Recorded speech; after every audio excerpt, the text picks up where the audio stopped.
Well, good morning to everybody. We're reading through Genesis 19 to 21, and there's a lot of stuff in this chapter that just should be disturbing to us.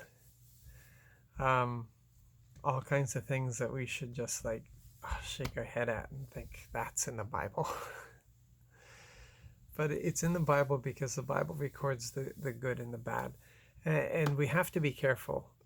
As disturbing as it is to us today, we can't judge history according to the standards of today. And an example of that is with Lot. Lot and his daughters. The whole thing when the mob shows up, we have to. The thing that we need to keep in mind is that Lot was operating by strict traditions, and the law of the desert was that if you took somebody into your home, they came under your protection, and that you would lay down your life to protect them, because that is the thing of honor that you have to do for a guest. So when he offered his daughters to the mob, he was protecting his guests. His daughters were an extension of himself. He was actually sacrificing himself. I'm sure he very much loved his daughters. This is not something that he wanted to do, but there was an obligation to protect his guests, and this is the best thing he could think, to protect his guests. So, here he is, basically laying down his life. And although there are things here that we just wouldn't do today, we are under a law that Jesus gave to us, a commandment that he gave to us, where we have to love each other so much that we're willing to lay down our lives for each other.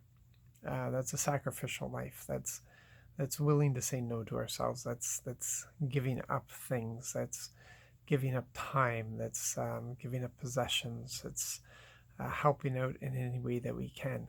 A lot of people think that laying down your life is simply sacrificing your life, but laying down your life is also giving up the things that you enjoy, the things that you want to do, the things that you want to pursue in order to help somebody out, in order to show love to somebody. And that's a level of love that we need to grow into. It's in us, but it's something that has to be practiced. It's something that has to be pursued. It's something that we have to decide that we're gonna live this every day, even no matter what. Annoying people, angry people. I'm not going to take offense. I'm going to say no to myself. I'm going to put their needs ahead of my needs, and it's a purposeful living. It's something that you don't do without thinking.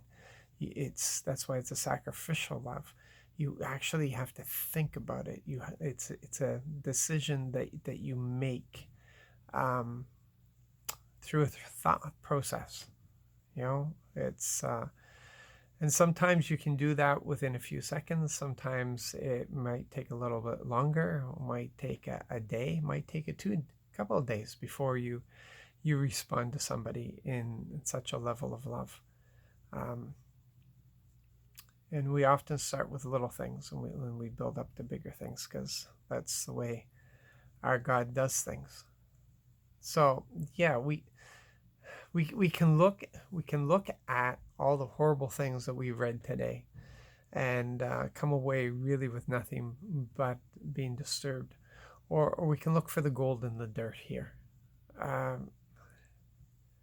Sometimes we don't understand because we don't understand the culture. We don't understand what was governing these people. And so we can walk away totally confused with this. And why would God allow this?